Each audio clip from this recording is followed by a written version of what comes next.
And thank you so much for joining me again on the way forward. It is part 3 of 504 Influencers. And this dude is somebody I had to get on. I had to get Jono Barnes on, the one and only Jono Barnes. I don't even know how to describe. Should I describe you as saying super fan, or should I describe you as, how do I describe you? I feel like super fan isn't fair to like the fans who like dress up at the games with the costumes and face paints. True, I don't want to true. call myself a super fan, but I'm authentic. Let's say that. Like I'm authentic, I'm genuine, and when people watch my stuff, they see a lot of themselves sometimes in me. So I always say I'm the voice of the Saints fans, and I'm sorry, Saints fans. I think you are, though, because that whole thing you do about being a Saints fan ages you. I think we all feel that. I think we all feel it through and through and through in our veins, man, especially the past couple of Come seasons. on, man. Even during the glory days, God bless Drew Brees, but there were some games where, it came down to the wire and you leave the game feeling good, but you're like, wow, that probably took a good year or two off my life, but there's absolutely nothing better.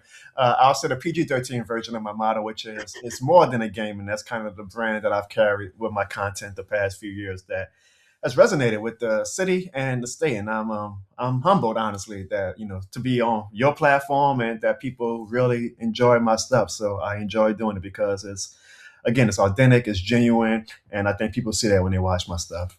And that is the reason I want to have you on, because it is genuine, it's authentic, but it's also love. Like I can feel that love, not just for the team, but I can feel that love for the city. Like you are a New Orleans dude. That there's no doubts Heard my about voice. that. And that's a great thing. So let's start by getting to know you, though. For anybody who doesn't know you, what part of the city did you grow up in? Where did you go to high school, college, whatever? Tell us the story. Born and raised in New Orleans East. I was watching your interview with Danielle the other day, and she's also Okay. New Orleans. So you on the road with the New Orleans East people, the East Beast. We doing the thing. I love it. I love Yeah. it. I went to high school at Holy Cross. Actually, this weekend is going to be my 20-year anniversary. So All right. it's exciting, but it's also like, wow, 20 years. That's a long time, but it's a blessing, right, to be able to celebrate 20 years of post high school graduation. Went to college at UNO. I guess it's LSUNO now, so I can say I'm an LSU graduate. Yeah, there you go. LSU, New Orleans. Yeah, man. Yeah, and just born and raised in New Orleans my whole life. I think you see that with the content, and I will forever, as long as my content continues to grow, be happy to rep New Orleans East, because obviously New Orleans East isn't what it quite was growing up when it was almost the beacon of the city, and I was kind of like the afterthought of the city. But there's Yeah. still some gems in New Orleans, and I hope to be a voice of the community, the more I grow locally and maybe one day nationally. Yeah, absolutely, man. So, when did you notice your content taking off? I mean, was there a particular post or anything that went viral that you remember? Yeah, I kind of got lucky, Eddie. So I finally decided to do content during the pandemic. And years before, I was always kind of like entertaining the thought, but I just never pushed through, right? And then finally during the pandemic, I was like, well, if I'm not going to do content now, then I'm never going to do it, right? Like this is the time during the pandemic where we're all stuck at home to finally, get to partake in any hobbies or interests that we have now that we have a lot of free time on our hands. And so one of the first things I did was during the draft, I did a skit of how Saints fans are during the draft, because during the draft suddenly we all are experts. We all watch all the college tape. We know every college prospect. We know if it's a great pick, a bad pick, or whatnot. And it sounds ludicrous when you actually like look at it, like, wow, we don't know what we're talking about, but we don't sure act like we do. I just kind of did like a montage of like the crazy things Saints fans say during the draft.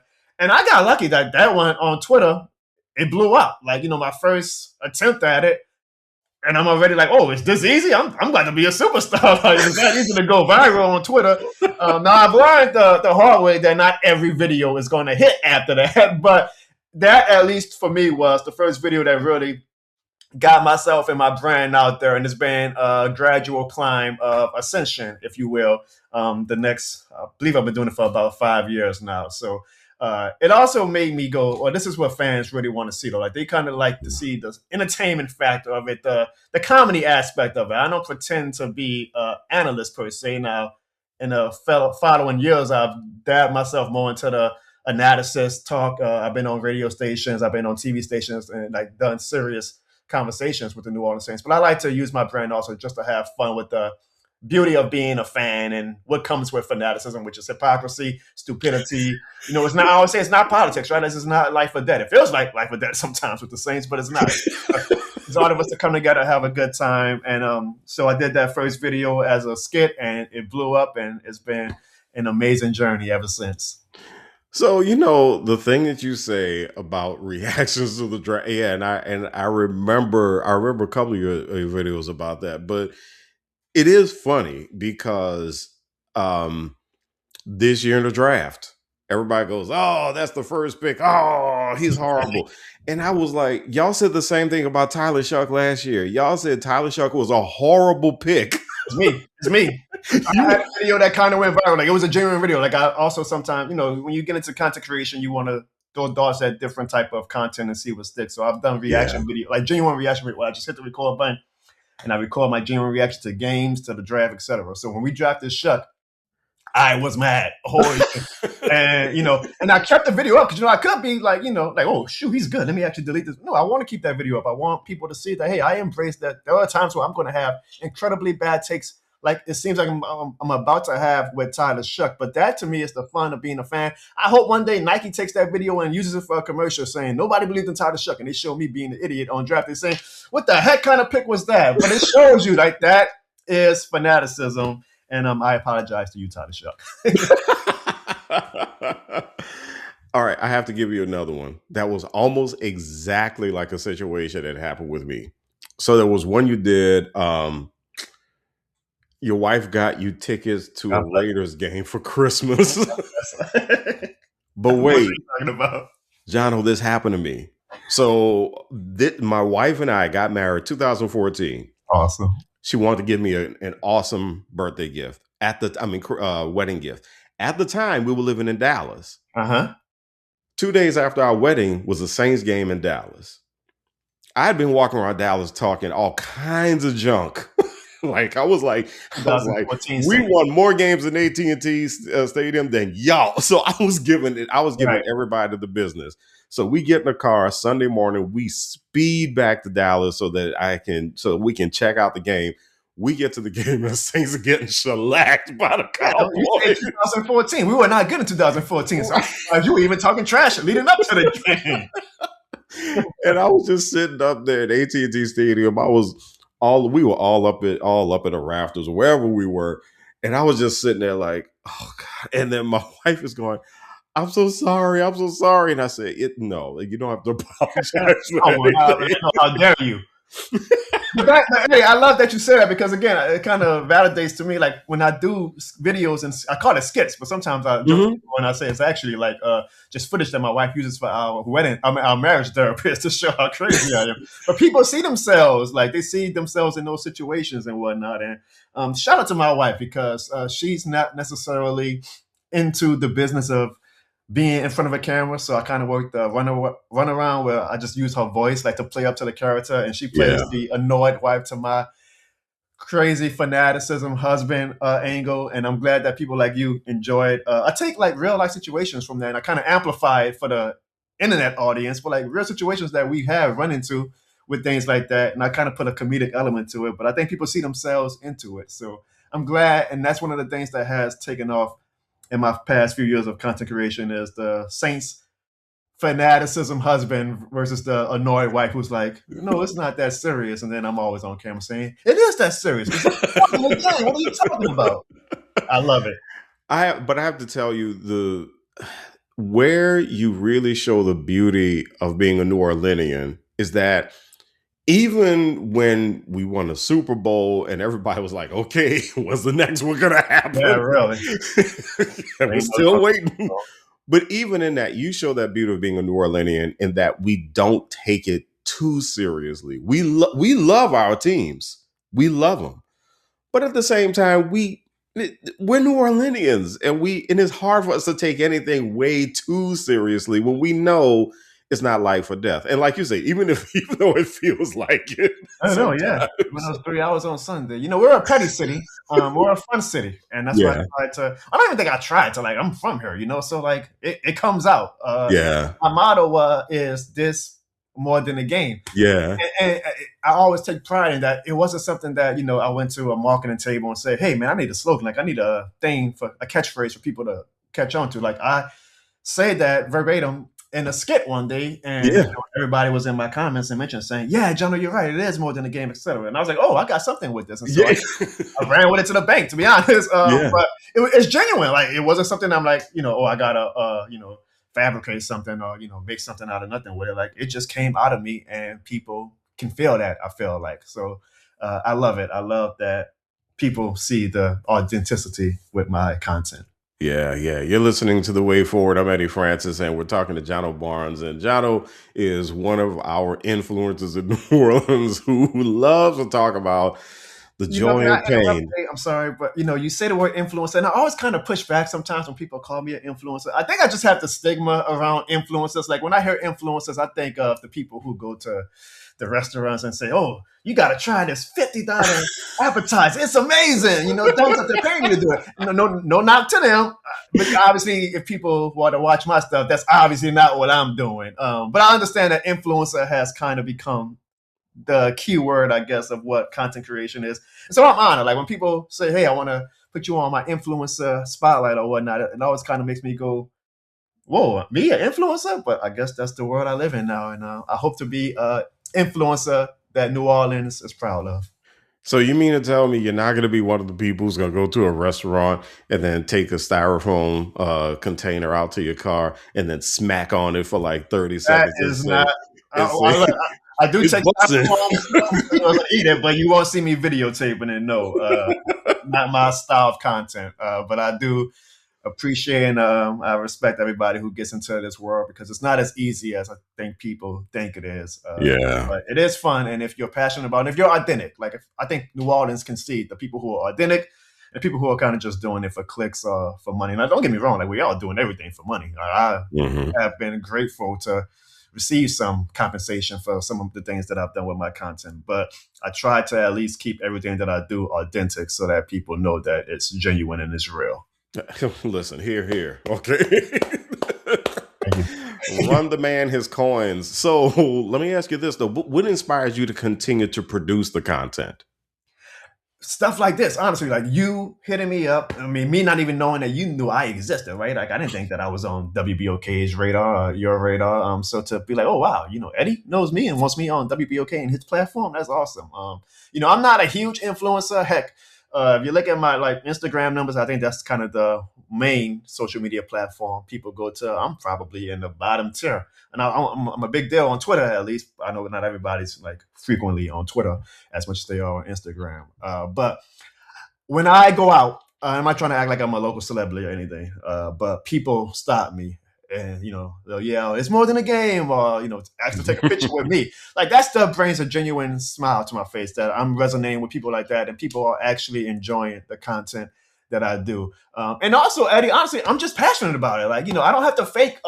It doesn't feel like a drag or a chore to talk about the Saints, talk about the Pelicans, talk about anything New Orleans. Like, these are things that I am genuinely passionate and interested about. So I never look at it as a job. And even if this is my peak, like, okay, he's just going to be in that local influencer to a micro influencer, whatever you want to call. To me, that's a success. Like, I can go to bed if it all ends tomorrow and say I've had a successful influencer career and I enjoy doing it. I'm going to continue to do it until I get old and gray and I just get lazy and I say, I don't really have the energy anymore to, put a camera in my face and shoot a video with my wife or maybe my little son who's turning 1 year old next week. Oh It's going to man. kind of start being like, oh, wait, no, Dad, I got to go to football practice or something, and I don't have as much time to do the things that I want to do on my own accord. But hey, I say, as long as I'm breathing, as long as I have the energy and passion for it, I'm going to keep on going, Eddie. Yeah. What do you want people to feel or think about New Orleans when they see your content?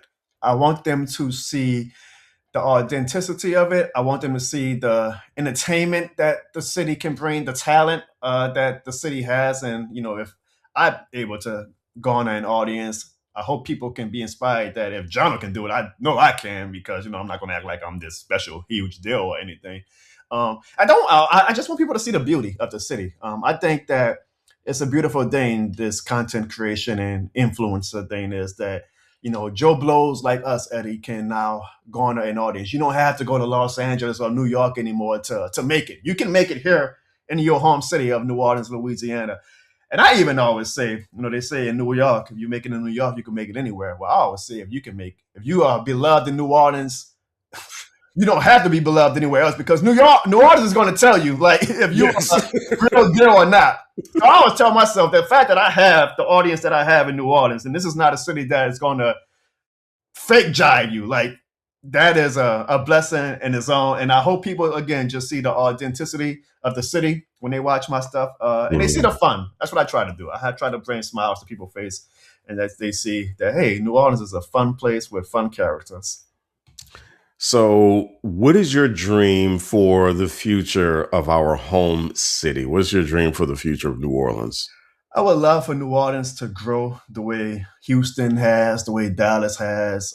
We are one of the more popular cities in the world. Like, New Orleans is up there as far as popularity. Now, maybe not up there with Chicago and New York, but we're as known, I think, as those cities when it comes to outsiders that know. Let's say you said you asked an outsider to name a American city. New Orleans is probably going to be one of the top 15 cities, I think it's mentioned, because we are a very famous city. But then you look at the quality of life sometimes, and we are lagging behind the Texas, Yeah. cities, the Chicago's, sometimes I think Biloxi is doing better than us with some of the business. Really, like, I'm like, how can New Orleans, man? Like, we are one of the most popular cities in the world. How is New Orleans not able to thrive the way Yeah. some of these other cities are? And I think that we have the potential to do that. So I hope that the city, hopefully in the next 10 years, continues to grow, where people want to come here, live here, work here, right? So that, they Hmm. know I can raise a family here, I can make a good living here. And for the city to say that, hey, we're one of the big dogs too. We're not one of the lower tier big cities. We can hang with the Houstons, the Dallas, and whatnot. So that's what I Hmm. hope for the city of New Orleans, because, man, we have the best culture, I think, of all the North America. I might be biased, but I really feel that. And I think we have some of the best people in our city, and we deserve to have a city that loves us back the way we love it. But isn't that what makes a great city a great city? I always tell people New York was not always New York. Chicago wasn't always Chicago. At some point, New Yorkers had to love New York more than anybody else will love New York. Chicagoans had to do the same thing. We see that in Atlanta, right? I mean, we see that people in Atlanta, maybe not the Falcons, but they do love Atlanta more than more than anybody else can love Atlanta. And what you're saying, I think, resonates with a lot of people. New Orleanians, a lot of us love New Orleans more than anybody else could possibly love this city. Yes, Um, indeed. and I do think, isn't that what it takes though? Isn't that how we are gonna get to that Houston, Dallas, or Atlanta, or whoever level? Isn't that what we're gonna have to do? I mean, we as citizens can only do so much with our love, but I will say, if God ever gives me the blessing of, growing my audience even more so, I would absolutely, definitely put on for the city of New Orleans and, do whatever comes within my jurisdiction, I guess, to bring stuff to the city of New Orleans. Like Keith Lee, I saw, he's not even from New Orleans, but he bought his family fest to New Orleans. Things like that. I'm like, okay, if I ever got to that level, knock on wood, to my lips to God's ears. Yeah, I would love to bring things like that to New Orleans, to bring eyeballs, to bring people to the city of New Orleans, to bring businesses and show that, hey, New Orleans is a place to be. New Orleans is a place where I can start my business at. And it's going to take hard work from obviously our politicians and whatnot. Hopefully, our citizens go and vote. But Hmm. I Hmm. don't often say this publicly, but I work for the Urban League of Louisiana for my 9 to 5, and one thing that we are trying to push is, hey, people, when you go vote, you make your voice heard. So if you want a better city, you want a better way of life, go vote. It actually makes a difference. It may not seem like it all the time. I genuinely understand that, but if you go vote, you get the politicians in that know you feel are going to make a difference in New Orleans. You can make a difference by just going to the ballots and voting.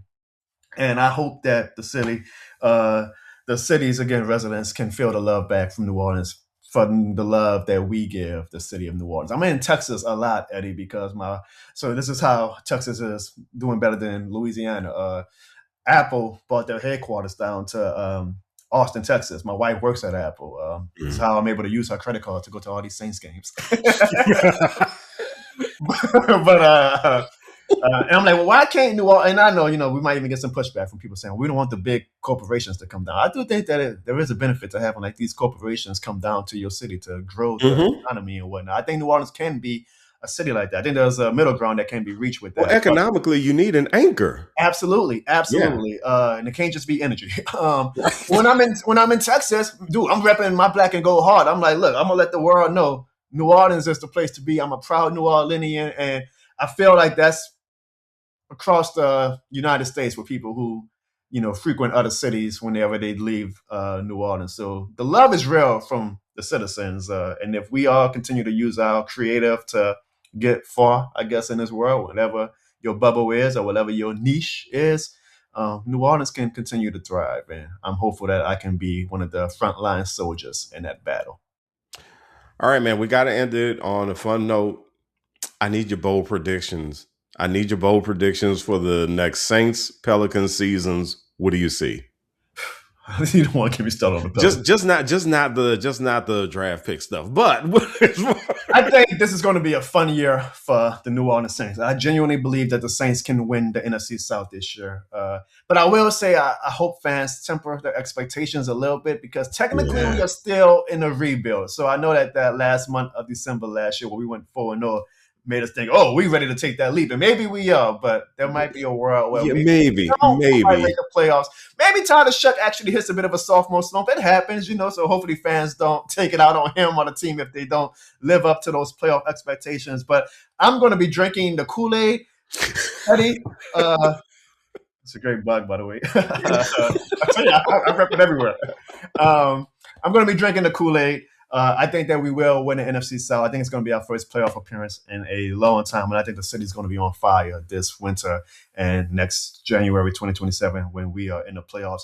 The Pelicans, I'm not too high on. I do like Mm. Mosley as our new coach. I think he's a good coach, but I if we're being honest, I don't think the front office for the Pelicans, who share a front office with the Saints, are as passionate about building something with the Pelicans as they are with their time with the Saints. So we'll That's see. interesting. But I do. I mean, I cheer hard for the Pelicans. I was a ball boy for the Pelicans for 15 years. Oh, So, that's I mean, cool. there's a personal attachment I have. There's people in that building that I know that I want to see succeed. That there's some good people in that building who work hard. That Yeah, it's a shame that the franchise hasn't been able to replicate the hard work of the people inside that building. But I mean, I'm hopeful, man, because I feel like right now the city doesn't have much interest in the Pelicans, mm. and that's because the Pelicans haven't given the city a reason to care. The Saints are entrenched in our blood, right? Yeah, But the Pelicans, basketball isn't as huge in New Orleans as it can be, and I think it can be absolutely huge. And whenever the Pelicans are good, I was a ball boy during those playoff years. Arena was on fire. We have one of the best yeah, home court advantages, but the Pelicans just aren't able to capture and sustain the attention of the city the way the Saints could have 5 bad seasons in a row, and people still going to be black and gold every Sunday. Whereas the Pelicans, they kind of got to sustain some greatness to keep the city's attention. So I hope that the Pelicans can do that. I'm not too high on them, but maybe I'm wrong. I was wrong about Tyler Sheck, right? That's the thing about me, Eddie. I'm authentic. Like I said, I have this platform, and sometimes I'm like, well, do I want to give my real opinion about this or that? Because fans sometimes come at me, oh yeah, fake fan, blah blah blah. And I'm like, no, you know what? I'm gonna just be authentically myself. I'm yeah. not here to be a cheerleader or a PR person for the teams. I'm here to be Jono Barnes. I'm here to be, gratefully voice for the Saints, Pelicans, Tulane at the shoe, et cetera, et cetera. I'm going to be the biggest champion for those teams when they do good. And if they're not doing good, then I'm gonna speak for the fans. Like, what the heck are Give y'all them the doing? Yeah. business. Yeah, Oh, man, yeah, it's more than a game. yeah. You know what? I'm gonna say this about the Pels. Because I love the Pels. I I love love them. him too. Yeah. I actually have faith in Joe Dumars. If I don't have faith in anybody else, I got faith in him. I respect your faith. He was also one star with me with trading that draft pick last year, knowing that we were not a playoff team the year before. But it's not that I cheer for them. I hope that they prove me wrong. Like Tyler Shook proved me wrong, and I've been all offseason singing his praises, apologizing to him. Joe Dumas can prove me wrong, man. I'll get on all my platforms and yell out, "I'm sorry, Joe Dumas, you are the man." So please prove me wrong. Make me look like an idiot. I like looking like an idiot as a fan. You know? Man, what about politics, Eddie? This is sports. So make people like me look stupid when I say the outlook isn't so good. Jono Barnes, thank you so much for joining me on the way forward, my brother. I really, really appreciate you. Eddie, I appreciate you, man. You're a influencer yourself. You're one of the OG influencers before influencing was even a thing. So it's a blessing to be on your platform. And I thank you and to everybody who enjoys my content and knows that it's more than a game. All right, I'm gonna go do a food review just because you called me an influencer. What's they paying you, huh?